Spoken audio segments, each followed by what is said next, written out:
नेता नगरी is sponsored by खाता बुक। बिजनेस हुआ इजी।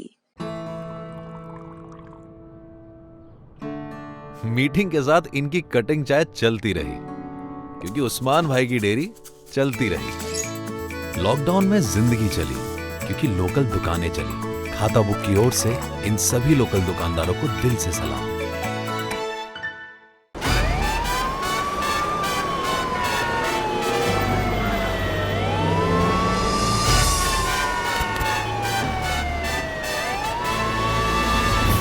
एक दो किताबें मेरे सामने है, लेकिन वो पिक्चर मैंने अभी तक नहीं देखी जो आप, क्योंकि आपने कह दिया वो पिक्चर अच्छी नहीं है, मैंने नहीं देखी वो कारगिल वाली। वो मैंने नहीं कहा पिक्चर, मैंने आपसे कहा कि नहीं, मैंने आपसे कहा कि उसमें पंकज त्रिपाठी, विनीत सिंह, आयशा, इन लोगों की एक्टिंग बहुत अच्छी है। जानवी की एक्टिंग एट पार नहीं है। फिल्म की स्टोरी बहुत अच्छी है। पिक्चर का नाम क्या था? गुंजन सक्सेना, द कारगिल। ये गुंजन सक्सेना पिक्चर आपके एडवाइस पर मैंने नहीं देखी। अब इस नहीं, मैंने तो देखी है, मैंने कहा उसका डायरेक्शन अच्छा है, उसकी स्टोरी अच्छी है। वो पैट्रियार्की पे बड़ा एक जोरदार हमला करती है। अच्छा, तो मैं जरूर इस पर फिर आप ये किताब पढ़िए राजदीप जी। ये किताब मेरे हाथ में है, gunning for the godman, the true story behind Asaram Bapu's conviction. Ajay Lamba है, आईपीएस है, राजस्थान कैडर के, उस समय डीसीपी थे जोधपुर के। कैसे आसाराम के खिलाफ चार्जशीट दाखिल हुई, जब उसको गिरफ्तार करने के लिए टीम गई जिसमें एसीपी चंचल मिश्रा भी थी, तो किस तरह की दिक्कतें, क्या धमकियां दे रहा था वो। जब उसको वो लोग कमरे में पूछताछ के लिए लाए तो कैसे उसका रूप बदल गया, जमीन पे बैठ गया, रोने लगा। तो जो आसाराम की ट्रू पिक्चर है और किस तरह से आसाराम और उसके गुर्गों ने पूरे ट्रायल के दौरान पुलिस ऑफिसर्स को, उनके घर वालों को धमकाया। आप समझिए, ये आईपीएस ऑफिसर है, इनके माताजी पिताजी गांव में रहते थे, वहां आसाराम के समर्थक पहुंच गए। अच्छा, कितने लोगों को जान से मारा, पैसे की धमकी, हर तरह की गाली गलौज के फोन। हम लोग लगता है कि नागरिक है, कोई दिक्कत होगी पुलिस के पास जाएंगे। पुलिस के आला अधिकारियों को लगातार धमकी भरे फोन। ऑफिसर बोल रहा है कि मैंने अननोन नंबर उठाने बंद कर दिए, लोग लैंडलाइन कॉल करके गाली देते थे। मुझे अच्छा लगा कि ये किताब निकली है, पब्लिश हुई है। आप जानते हैं देश में अगर इस तरह की किताबें होती है तो अक्सर पब्लिशर पर दबाव आता है, या तो मानहानि के आरोप लगाकर के कोर्ट कचहरी में आप अरे वो आसाराम रेपिस्ट है, रेप की सजा पाके वहां जेल में सड़ रहा है, जिंदगी भर सड़ेगा, वो क्या मानहानि करेगा। ये उनके समर्थक, इसमें क्या होता है कि कोर्ट ने, राजदीप जी, एक बड़ी महत्वपूर्ण टिप्पणी की थी आसाराम का जजमेंट देते हुए कि इस तरह के संतों की वजह से पूरे संत समाज की बदनामी होती है जी। ये एक बड़ी इंपॉर्टेंट चीज है। देखिए, आप धर्म मानते हो ना मानते हो, लेकिन इस देश में अरबों लोगों के लिए उनके अपने अपने धर्म, चाहे वो हिंदू हो, मुसलमान हो, सिख हो, ईसाई हो, उनके लिए अच्छा जीवन जीने का, उनकी आस्था का प्रतीक है। तो जब इस तरह के कोई भी केसेस सामने आते हैं तो उनकी आस्था उस इंस्टीट्यूशन में डगमगाती है। तो उस चीज पर कोर्ट ने पॉइंट आउट किया था। I strongly recommend this book.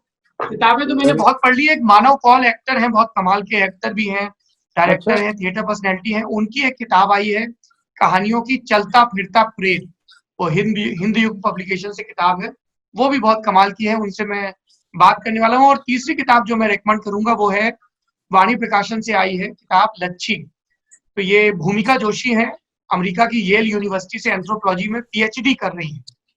तो अंग्रेजी दा साउंड कर रही है ऐसे कि वो ऑक्सफोर्ड और एंथ्रोपोलॉजी और येल की पढ़ी हुई है, लेकिन उन्होंने पहली किताब हिंदी में लिखी, अपनी नानी और नानी के बहाने उस पूरी पीढ़ी की जो अल्मोड़ा से अलग अलग जगह गई उसकी कहानी।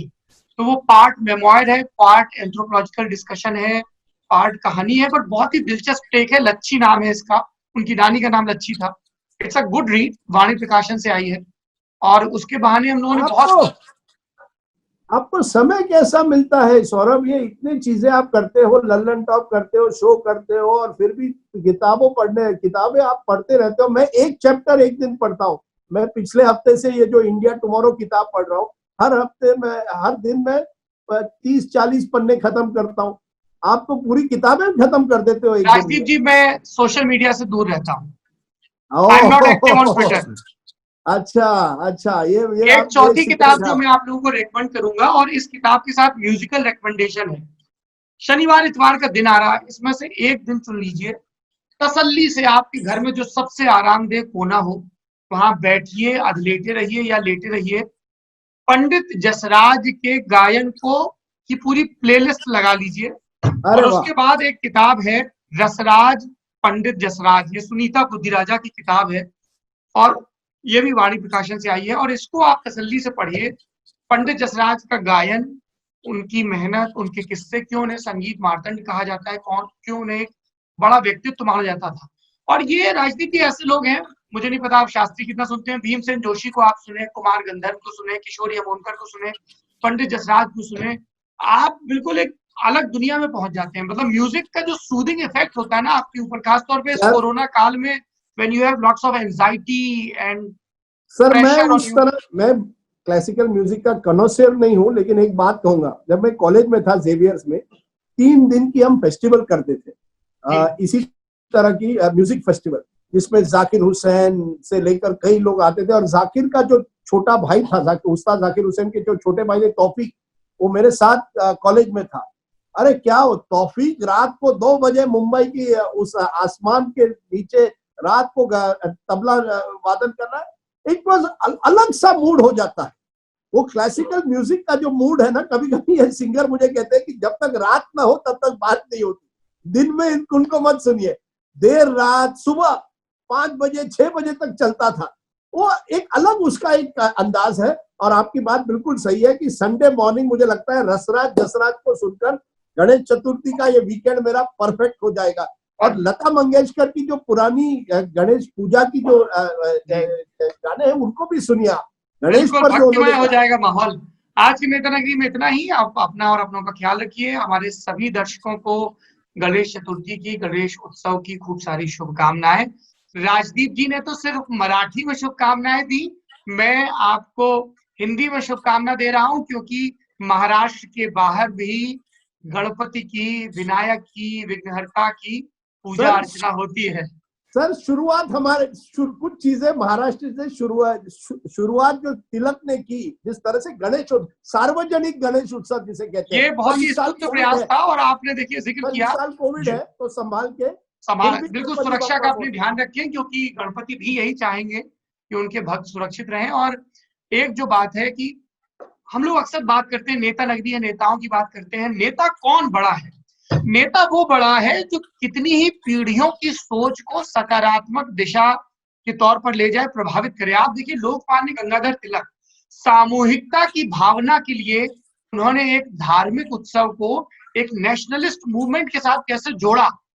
गणेश उत्सव इसका एक अनुपम उदाहरण है। और हम उम्मीद करते हैं कि हमारे वक्त में भी ऐसे नेता हों जो नैतिक बल में इतने ऊपर हों कि जनता उनकी बात माने, और उस नैतिक बल, उस डिक्टेट, उस बात के पीछे की नीयत भी इतनी ही दुरुस्त हो कि समाज का एकीकरण हो। मैं चुनाव के दौरान महाराष्ट्र के पुणे गया था, वहां पे एक रेस्टोरेंट था और वहां पे गणपति की एक मूर्ति है जिसमें वो त्रिशूल लिए हैं और मूर्ति के नीचे अंग्रेज हैं।